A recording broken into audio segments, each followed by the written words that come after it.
All right, haves and have-not fans, correct me if I'm wrong, but I think the last haves and have-nots related video I did was the series finale rewrite, and if I'm wrong, oh well, but that's the last one I remember doing.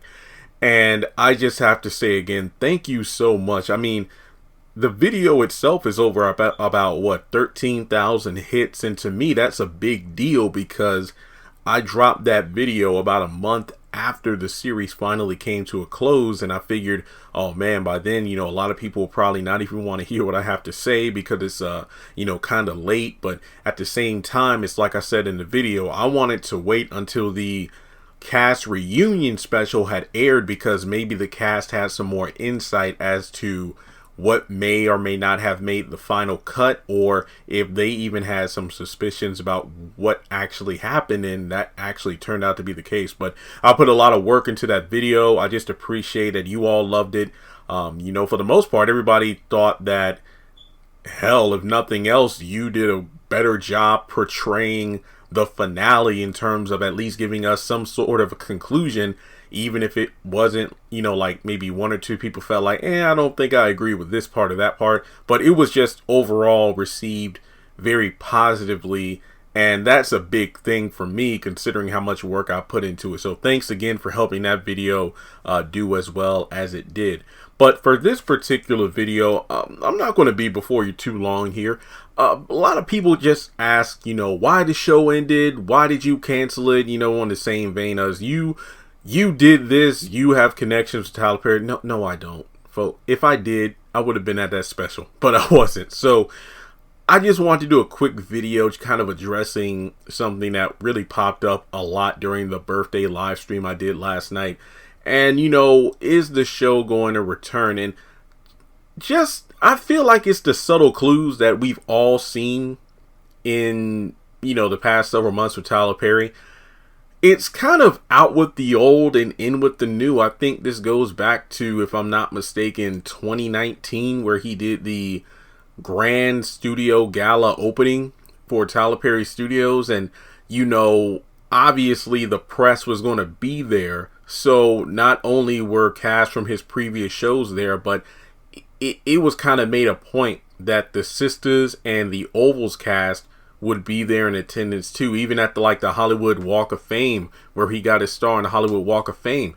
The Sisters and Oval cast were in a lot of photos and whatnot.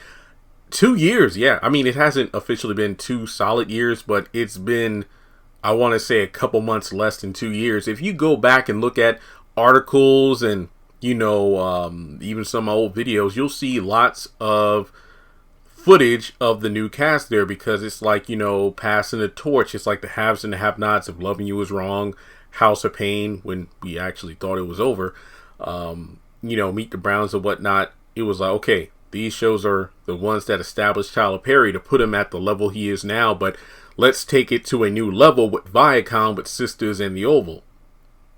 And even with the cast reunion, him not being there, him not really promoting the haves and the have-nots during the final season, but always making a point to promote Sisters, the Oval, and appearing at the actual Sisters cast event, as opposed to not showing up to the haves and the have-nots cast reunion.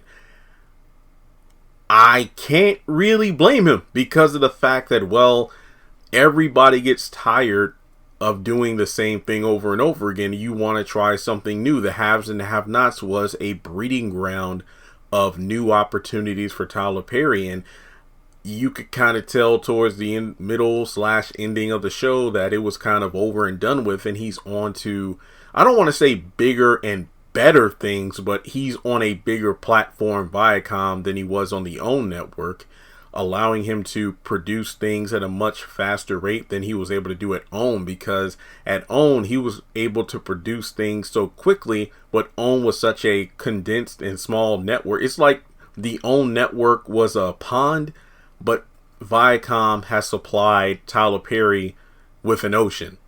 It's like, hey, produce as much as you want. You got BET Plus. You got, if I remember correctly, he's like a co-owner of BET Plus, so he's able to pump out material and put it on any platform he wants at the rate he wants to. It kind of reminds me of Prince being someone who who wrote so much music during his career that the record companies, specifically WB, didn't like the fact that he wanted to put out albums like all the time, as opposed to putting out an album, going on tour to promote the album, instead of oversaturating the market and people kind of get sick of the music. It's like, hey, put out one project, promote it, and then work on the next one. He didn't operate that way. Tyler Perry, I can feel, is in the same vein where he would put out, I could put out like 20 new shows and 15 movies. Yeah, but on the network, we only need about 3 shows, and that's about it. So, yeah, he's allowed to do more opportunities. So, I mean, will Tyler Perry, is there really a reason to bring the show back aside from giving fans a proper ending? Well, not just fans, but the characters? I don't really think so. In my personal opinion, I feel like the only reason certain shows have been revived after being off the air for so long is because of A, contractual obligations, and B, somewhat of a nostalgic safety net, you know? And, or C, if you want to throw this in there, in case of a ratings bomb. Given how successful Sisters is and The Oval, look, let's not even talk about the quality of the show. Let's just talk about the ratings. Given how successful those shows are, I highly doubt the haves and the have-nots will return in the near future. Because think of it from the Tyler Perry perspective. What's the point? Seriously, what's the point? I only see the haves and the have-nots returning maybe within the next 5 years or so. If Tyler Perry at that point is kind of slowed down, where a majority of the projects coming out of Tyler Perry Studios is written, produced by other people, and maybe, you know, in his mid-50s, he's like, you know what, time to, you know, dust off the old haves and have-nots and, you know, pick up the story or whatnot.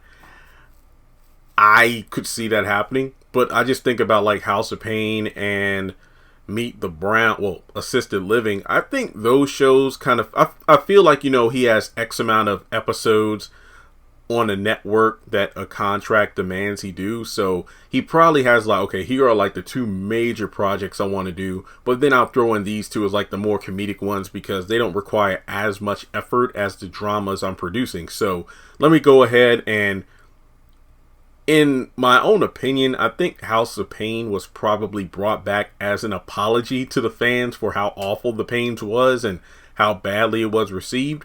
Whereas Assisted Living, maybe being on tour with Brown and Cord during the Madea farewell kind of reignited that spark of Tyler Perry. Like, you know what? Hey, guys, let me go ahead and give you another show. So, I mean, that could be the reason. But the haves and the have-nots, like I said, I don't see it returning anytime soon. Like, I mean, it's 2021. People are still asking what happened to Too Close to Home. It wasn't received well on TLC, and it just didn't make the cut. Now, that's not to say that if it wasn't brought back or put on a different network, maybe it would have gotten like 4 seasons instead of just 2 seasons. If Loving You Was Wrong, I doubt that show's ever coming back. I mean, I would like for it to come back, but the cast have moved on to other things, and that's the one thing people should really realize about the Tyler Perry, production, where I feel like Tyler Perry produces things for the sake of helping artists elevate themselves, their resume, the experience that way. And it's like he said in many interviews and even in the cast special, from the people in front of the camera to the people behind it, you'll get the Tyler Perry experience. That way, when you walk off Tyler Perry Studios, you're capable of working on any other production company set. Because, you know, we work so hard here and so quickly, you'll be able to work anywhere else. And that's the truth. I feel like if nothing else, being at Tyler Perry Studios is kind of like a boot camp. Like, you're there to get experience, make some projects along the way, but you aren't meant to stay there. You're meant to go out into Hollywood. It's kind of ironic when you think about it, because Tyler Perry has pretty much, you know, shunned Hollywood because, well, I shouldn't say shunned, but he doesn't care about what Hollywood thinks of his movies and whatnot, like, you know, getting Oscars and all this other stuff. But the way he does things at his studios is he preps actors, crew members at Tyler Perry Studios so they can go out and work on Hollywood projects. I feel like that's kind of ironic, but I love it. But with that being said, the thing I want to talk about here is that, you know, on the channel itself, I don't really see myself doing too many haves and have not videos in the future. I know that more and more people on a daily basis say, hey, I've been rewatching the older episodes, I want you to do reviews. I still plan on doing that, where I go back, you know, like the first 2 seasons, right? 2 or 3 that I didn't do my reviews for because I was blogging at the time. I'm probably going to start back next month in September. I don't know like the schedule. Maybe I'll do like maybe 2 or 3 a week. I don't know. I just know that I will most likely do it because people want me to do it. But I think about people like Butch Hartman. If you don't know who that is, he was the creator of Danny Phantom and the Fairly Odd Parents. Also worked on shows like Johnny Bravo back in the day. I actually met the guy. But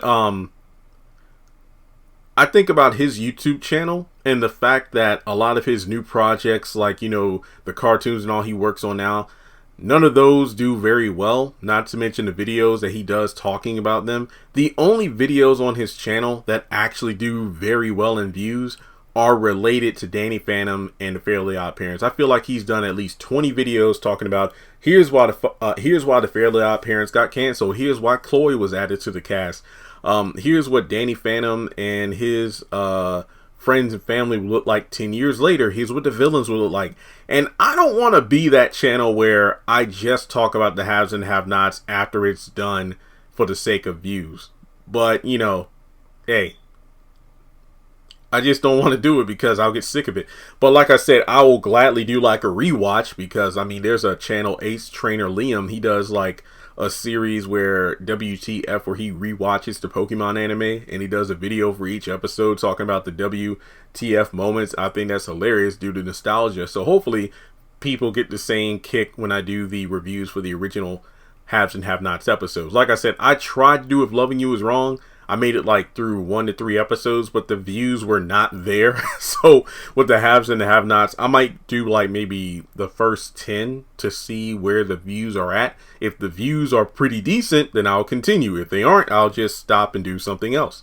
But to get, you know, to the end of the video, because this is honestly longer than I thought it would be, I just don't see the show returning anytime soon. I mean, it would be great if it did, but I would only want the show to come back if Tyler Perry wanted it to come back. Don't do it for the sake of ratings.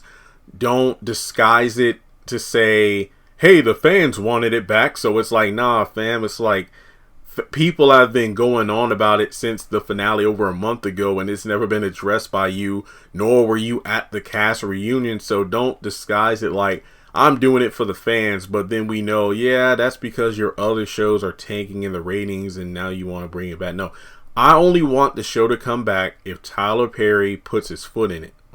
Actually, both feet at this point, to write one hell of a final season or a reboot, whatever. Even though, honestly, I don't think it needs a reboot.